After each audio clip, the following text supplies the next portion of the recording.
Okay, if you've already watched my video on low point, you're on the right track, because mastering low point does more than improve your strike. It automatically gets your club path within about 5 degrees of straight, and that's a big deal.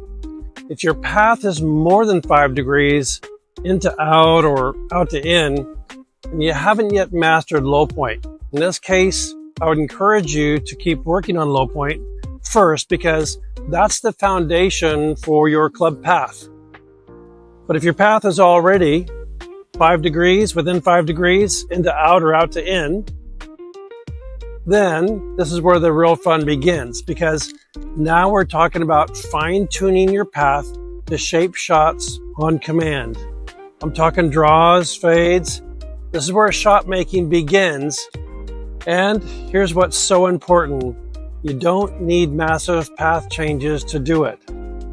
In fact, tour players who have total control of their path shape their shots with path shifts that are just a few degrees. A draw, around +3, +5 into out. A fade, -2 to 4 out to in. A straight shot, within about 1 degree, and that's it.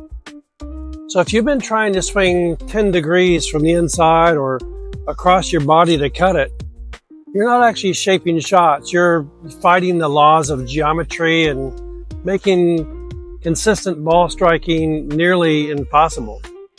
So if you haven't mastered low point yet, I've got a really good tip for you. Because low point, in front of your golf ball, is your actual target and the function of a golf club to hit it, it makes more sense to set up with the golf club in front of the golf ball.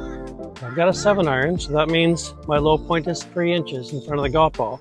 I'm going to set my golf club up there, take my stance. Ball position would be just forward of center.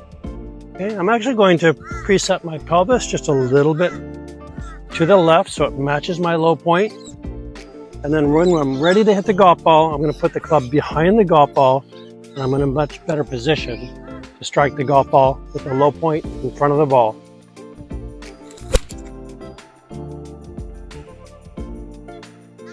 Pure strike.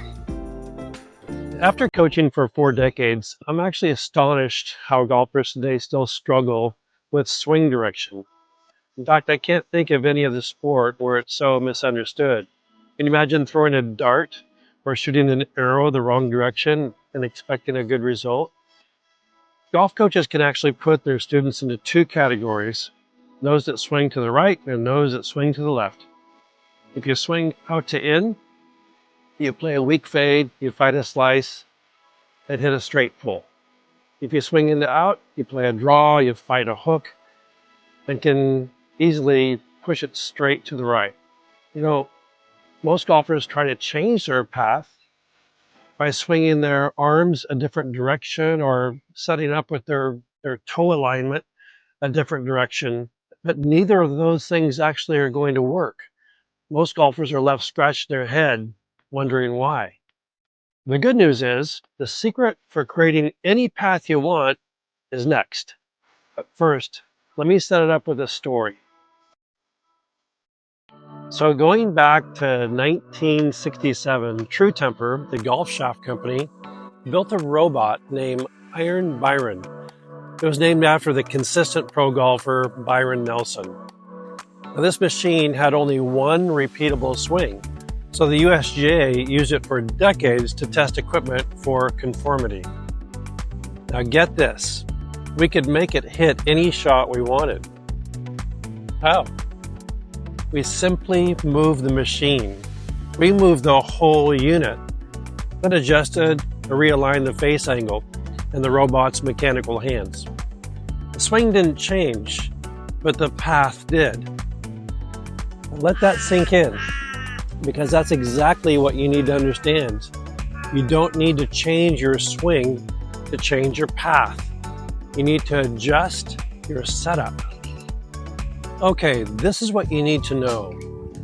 Your body has a center to it, and unless it moves laterally, right or left, your true alignment actually doesn't change. And most golfers try to swing different directions to correct their swing path. They swing to the left with their arms, that moves the low point. They swing to the right, that moves the low point as well, not going to work. Or they change their foot alignment. That's not going to change their swing path. Okay, over here, that's not going to change their swing path at all because the ball hasn't moved with it. So here's the key.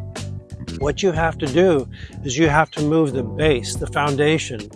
Just like Iron Byron, we switched the whole machine to the left, okay, to the right.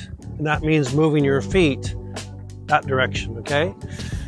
And that moves your center. Once your center moves over this way, now I'm aiming to the left, okay? Then I move it over here, and now I'm aiming to the right. In fact, if I keep going with my feet, I can actually aim right at the camera very quickly. Watch. I'm just going to keep going this way with my feet. And eventually, it doesn't take very long before I'm actually aiming at the camera. And this allows you to change your path without changing your golf swing. And this should be your epiphany moment, because that means that you can have a straight path. All you have to do is make a very small change in the foundation. For example, if I want my path to go a little bit to the left so I can play a fade, all I would do is move my feet a little bit to the right, this way here. Now, I'm a good 10 meters to the left of the target. I will open my club face slightly, and now I've got a beautiful fade. If I want to play a draw, I'm simply going to move my feet this direction. That changes my alignment to the right. I will close the face a little bit, and now I make my same golf swing, and I achieve a slight draw.